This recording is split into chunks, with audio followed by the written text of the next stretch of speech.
Break के बाद दोबारा आपका इस्तकबाल है। अब नजर डालेंगे कौमी और बैनुल अक़वामी खबरों पर। वज़ीर आज़म नरेंद्र मोदी ने कहा है कि आपदा सरकार की वजह से दिल्ली की तरक्की रुक गई थी, लेकिन पिछले एक साल में दिल्ली में हर जगह तरक्की हो रही है और लोग इससे फ़ायदा उठा रहे हैं। इतवार को बेराड़ी में मुनक़िदा एक तकरीब में 33,500 करोड़ रुपए से ज़्यादा के तरक्याती प्रोजेक्टों का इफ्तिताह और संग बुनियाद रखने के बाद मोदी ने कहा कि अब ये वाज़ेह हो रहा है कि दिल्ली ने एक बार पहले जिस आपदा से निजात हासिल की वो कितनी ज़रूरी थी। अगर आपदा सरकार ना होती तो मेट्रो का चौथा मरहला पहले मुकम्मल हो चुका होता।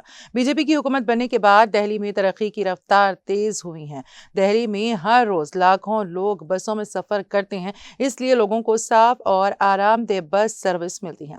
4,000 से ज्यादा बसें दिल्ली की खिदमत कर रही हैं, जिसमें ईवी बसें भी शामिल हैं। तकरीबन 10 साल तक आपदा हुकूमत ने तरक्याती काम रोके रखे थे, लेकिन अब तरक्की तेजी से जारी है।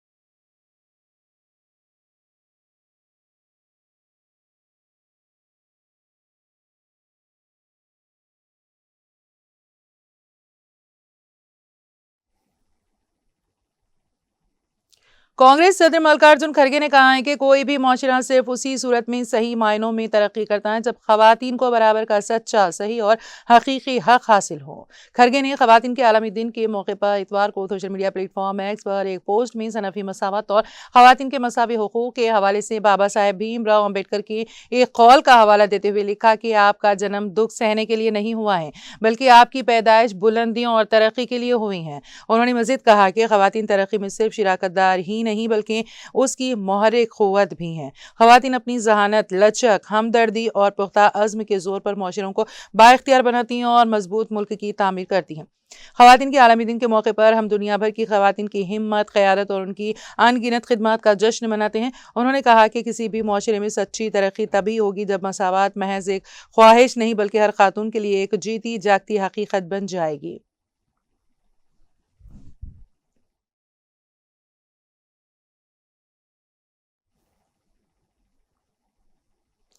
कांग्रेस के साबिक सदर और लोकसभा में अपोजिशन लीडर राहुल गांधी ने कहा है कि वो गरीबों और अमीरों को मिलने वाली मुफ्त सरकारी सहूलियात के खिलाफ नहीं है, लेकिन इस बारे में गौर करते वक्त ईमानदारी बहुत जरूरी है।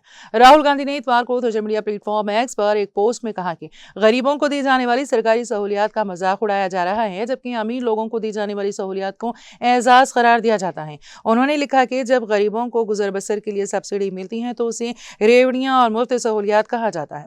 जब अडानी और अंबानी को कौड़ियों के भाव, जमीन, टैक्स में छूट और करोड़ों के कर्ज माफ किए जाते हैं तो इसे विकास, तरक्की कहा जाता है।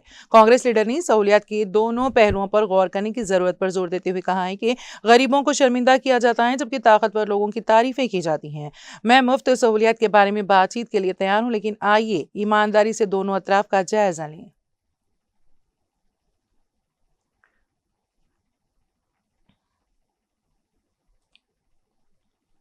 मध्य प्रदेश के साबिक वज़ीर-ए-आला और राज्यसभा के रुकने पार्लियामेंट दिग्विजय सिंह ने कहा है कि वो राज्यसभा के लिए तीसरे मियाद नहीं, लेकिन ताहयात कांग्रेस पार्टी के लिए काम करते रहेंगे। उन्होंने कहा कि एक प्रेस कॉन्फ्रेंस में कहा है कि अब इंतखाबी सियासत से किनारा कशी इख्तियार कर रहे हैं, लेकिन आखिर तक पार्टी के लिए एक सिपाही के तौर पर काम करते रहेंगे। एक सवाल के जवाब में उन्होंने कहा कि अभी तक सियासी रिटायरमेंट लेने की बात नहीं कही है। उन्होंने वाजे किया है कि वो फ़ाल सियासत में रहकर तंजीम और पार्टी के लिए काम करते रहेंगे।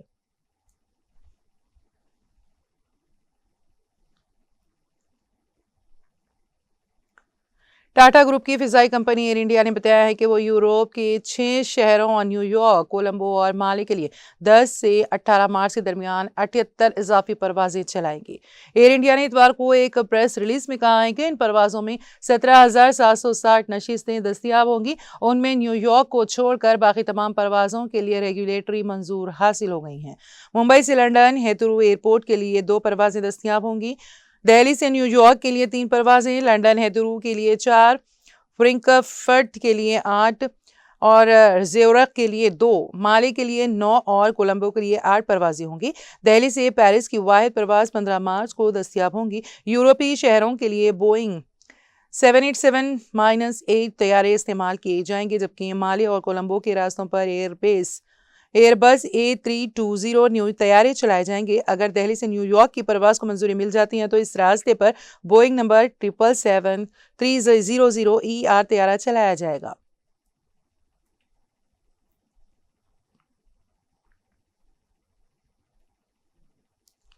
Bahujan Samaj party BSP supremo Mayawati ने इतवार को पार्लियामेंट के आइंदा इजलास से कबल आईनी ओहदों के वक़ार को बरकरार रखने और उन्हें सियासत से दूर रखने की अपील की है।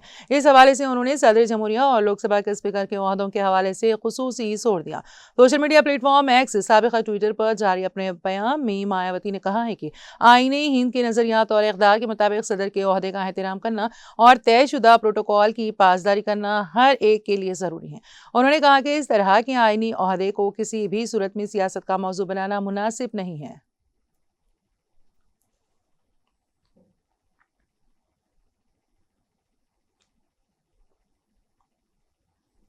जम्मू और कश्मीर के लेफ्टिनेंट गवर्नर मनोज सिन्हा ने कहा है कि जम्मू और कश्मीर अब मामूली कारकर्दगी या आम अहदाफ पर इक्तिफा करने वाला खित्ता नहीं रहा, बल्कि अब यहाँ के लोग बड़े ख्वाब देखने और तरक्की की नई मंजिलें हासिल करने का आज़्म रखते हैं। उन्होंने कहा कि गुज़िश्ता चंद बरसों के दौरान खित्ते में नुमायां तब्दीलियाँ आई हैं और निज़ाम को ज़्यादा शफाफ और अवामी खिदमत के लिए वफ़ किया गया है। मनोज सिन्हा ने यह बात जम्मू के इलाके सुधेरा में एंटी करप्शन ब्यूरो के सदर दफ्तर और अवंतीपुरा में उसकी एक शाख के दफ्तर का इफ्तिताह करने के बाद कही। उन्होंने कहा कि यही इमारतें सिर्फ लोहे, शीशे और सीमेंट के ढांचे नहीं, बल्कि ये अवामी जिंदगी में शफाफियत और बदउनवानी से पाक इंतजामिया के आज़म की अलामत है।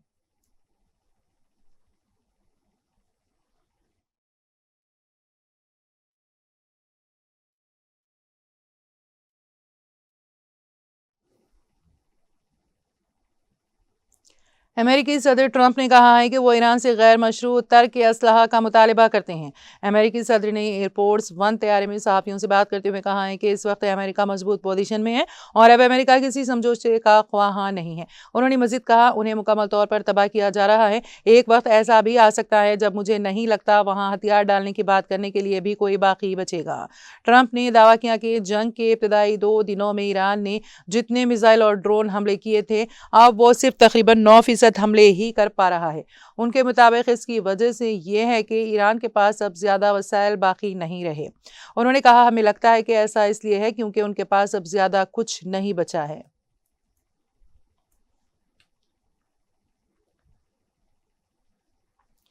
इजरायली वज़ीर-ए-आज़म बेंजामिन नेतन्याहू का कहना है कि ईरान के पास दारान इनक़लाब के जो अहलकार हथियार डाल देंगे उन्हें नुकसान नहीं पहुंचाया जाएगा। एक बयान में नेतन्याहू ने कहा है कि ईरानी हमलों का निशाना बनने वाले ममालिक हमसे राबिते में हैं और हम उनके साथ खड़े हैं। उन्होंने ये भी कहा है कि अमेरिका के साथ मिलकर के ईरान की फ़िज़ाई हदूद पर तकरीबन मुकम्मल कंट्रोल हासिल कर लिया गया है। ईरानी हुकूमत के खात्मे के लिए मुनज़्ज़म मनसूबा मौजूद है। अक़वाम मुत्तहिदा में इजरायली सफ़ीर ने कहा है कि जंग ज़्यादा तवील नहीं होगी। दूसरी जानिब ईरानी वज़ीर ख़ारिजा अब्बास इराक़ची का कहना है कि नेतन्याहू ने अपनी जंग में अमेरिका को फंसा दिया है। एक हफ्ते की जंग में अमेरिका के $100 अरब खर्च हो गए हैं। अमेरिका जंग में शिद्दत चाहता है तो हमने तवील तैयारी कर रखी है।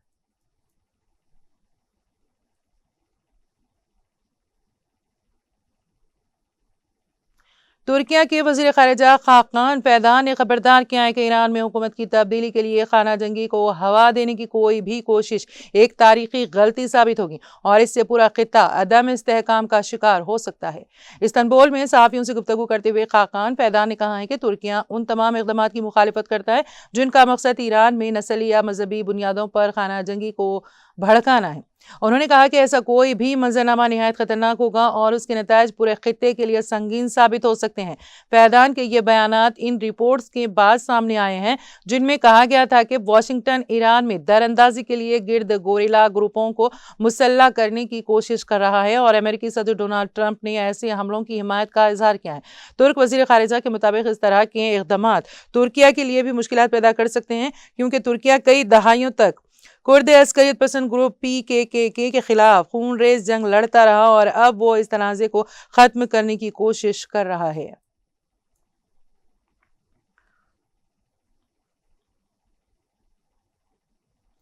अमेरिका और इजराइल ने मुश्तरका कार्रवाई करते हुए इतवार के रोज ईरान के दारुल-हुकूमत तेहरान और सूबे अल-बज़र में 5 अहम तेल मराकज़ को निशाना बनाया। ईरानी सरकारी टेलीविजन के मुताबिक इन हमलों में कम से कम 4 टैंकर ड्राइवर हलाक हो गए हैं। हमलों के बाद तेहरान का आसमान काले धुएं की मोटी चादर से ढक गया है। इजरायली तवानाई के वजीर एली कोहेन ने इस हमले को जंग में एक बड़ा तनाव करार देते हुए खबरदार किया है कि आने वाले दिनों में इससे भी ज्यादा शदीद हमले हो सकते हैं।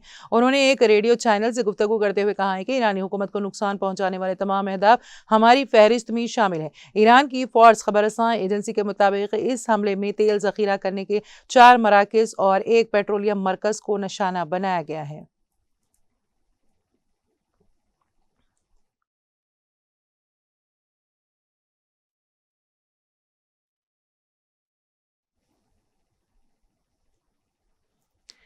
ईरान के सदर मसूद पज़ेश्कियान ने कहा है कि ईरान पर हमला करने वालों के खिलाफ मुल्क मजबूती से खड़ा है और किसी भी जारहियत का जवाब पूरी ताकत के साथ दिया जाएगा। ईरानी सरकारी मीडिया के मुताबिक पज़ेश्कियान ने एक अस्पताल में जख्मियों से मुलाकात के बाद यह तबसरा किया। उन्होंने कहा कि उनके पहले दिए गए बयान को गलत तरीके से पेश किया गया, जिससे यह तासुर बना कि ईरान खलीजी ममालिक पर हमले रोकने का फैसला कर रहा है। उन्होंने वाज़ेह किया कि ईरान अपने पड़ोसी ममालिक के साथ अच्छे और देरीना ताल्लुकात चाहता है। अगर किसी दूसरे मुल्क की जमीन से ईरान पर हमला किया जाता है तो इसे जवाब देना पड़ेगा, लेकिन इसका मतलब ये नहीं है कि इन ममालिक के साथ ईरान का कोई तनाज़ा है। पज़ेश्कियान ने कहा है कि ईरान किसी भी हमले के सामने मजबूती से खड़ा रहेगा और उसका जवाब ताकत के साथ देगा। उन्होंने कहा है कि तमाम मसाइल के बावजूद मुल्क की अवाम किसी भी सियासी जमात या ग्रोह से बालातर होकर दुश्मन के खिलाफ मुत्तहिद रहेंगे।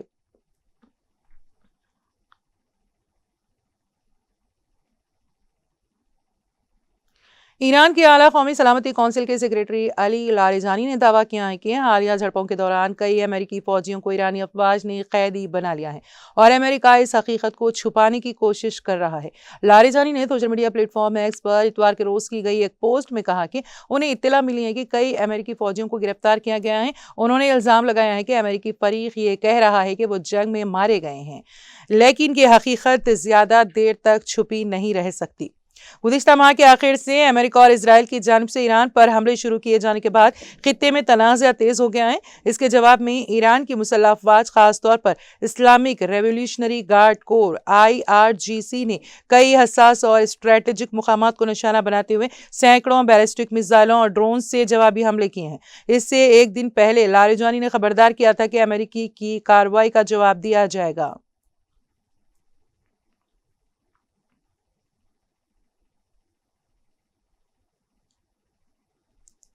ईरान ने जुनूबी इलाके में वाक़ एक समंदरी पानी साफ करने के प्लांट पर हमले के बाद अमेरिकी फौजी अड्डे पर मिसाइल हमला करने का दावा किया है। ईरान के सरकारी नशरियाती इदारे प्रेस टीवी ने इतवार को ये इत्तला दी है। रिपोर्ट के मुताबिक ईरान की आला operation command खातमुल अनबिया central head quarter के तर्जुमान लेफ्टिनेंट कर्नल इब्राहिम जुल्फ़िकारी ने हफ्ते को कहा कि यह कार्रवाई अमेरिकी बहरिया के बहरीन में वाक़ नेवल सपोर्ट एक्टिविटी बहरीन अड्डे से मुबैना हमले के बाद की गई है। यह अड्डा अमेरिकी बहरिया की मरकजी कमान और 5वें बेड़े का हेड क्वार्टर है। जुल्फ़िकारी ने कहा है कि ज़ुफैर में वाक़ अमेरिकी अड्डे से खशम जजीरे के खशम डिसलिनेशन प्लांट पर हमले के बाद इस्लामी इनकलाबी गार्ड कोर IRGC ने ठोस ईंधन वाली दुरुस्त मिसाइलों से इस अमेरिकी अड्डे को निशाना बनाया है।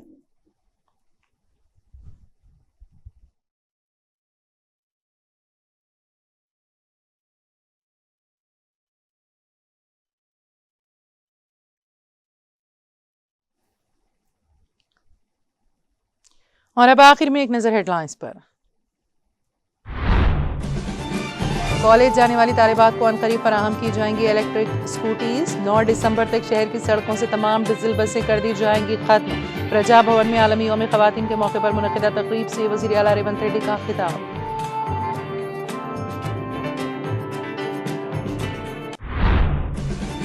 वज़ीर आला रेवंत रेड्डी ने तेलंगाना कानून साज कौंसिल के नए हॉल का किया इफ्तिताह। नायब वज़ीर आला भट्टी विक्रमार्का, रियासती वज़रा P श्रीनिवास, कोमट रेड्डी, वेंकट रेड्डी, श्रीधर बाबू और दीगर की शिरकत।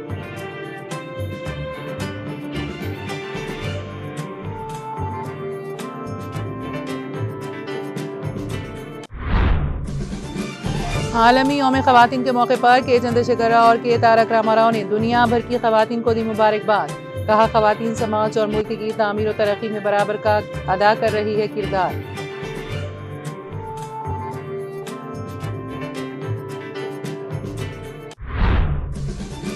कामारेड्डी में 3 बच्चियों के कत्ल वाक़े में बाप ही निकला कातिल। कत्ल के बोझ से मासूम बेटियों को तालाब में फेंक देने का दर्दनाक वाक़या।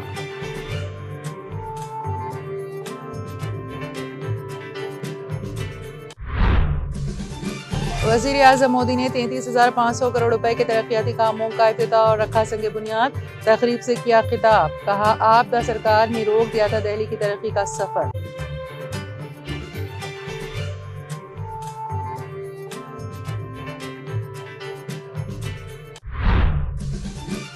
राज्यसभा की तीसरी मियाद नहीं लूंगा, कांग्रेस के लिए करता रहूंगा काम। मध्य प्रदेश के साबिक वज़ीर आला दिग्विजय सिंह का प्रेस कॉन्फ्रेंस से खिताब।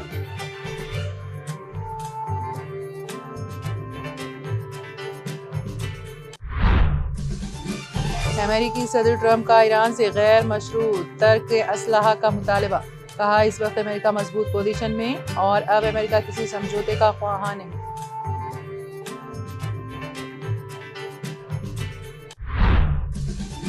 और ईरान में खाना जंगी को हवा देने की कोशिश तारीखी गलती होगी, तुर्किया के वज़ीर खारिजा खाकान फैदान का बयान।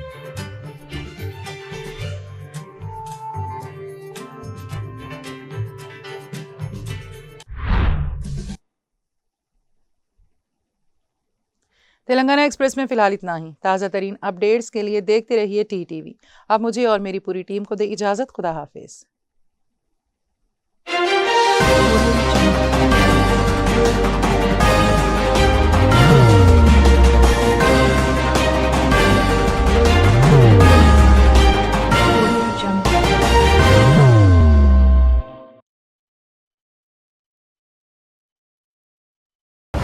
जिंदगी में कितना भी हो मुश्किलों का अंधेरा, रासिक स्टोन से चमकेगा किस्मत का सितारा। सीधे खानों से निकालकर तराशा गया और डॉक्टर रोशन और डॉक्टर MM रजा के ज्ञान से संवारा गया। इल्मी जवाहरात एक बेशकीमती इल्म है। ये जिंदगी के हर मोड़ पर हमें आगाही देता है। हमारी नाकामयाबी, कारोबार में परेशानी, शादीशुदा जिंदगी में तनाव, औलाद की परेशानी, प्यार के मसाइल, लव मैरिज, पैसों की तंगी, पढ़ाई में असफलता, सेहत में खराबी, क्या यही है जिंदगी? कैसे मिलेगी हमें इन सब से राहत?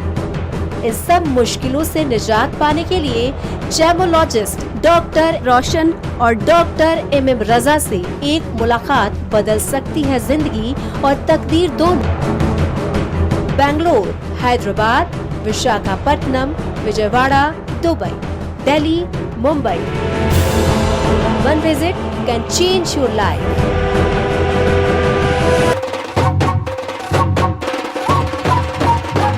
जगमग दिल के तारों में रिश्तों की होगी धुन, सोनिए तू, उखड़िए तू, सबको सुनाने अपने दिल की ट्यून, डार्लिंग दुल्हनिया तुझे, अब रुक मत, ये मोमेंट तेरा है। डार्लिंग दुल्हनिया तुझे। Be the showstopper, be the showrunner. Show how it's done. Come celebrate the Brides of India with Malabar Gold and Diamonds.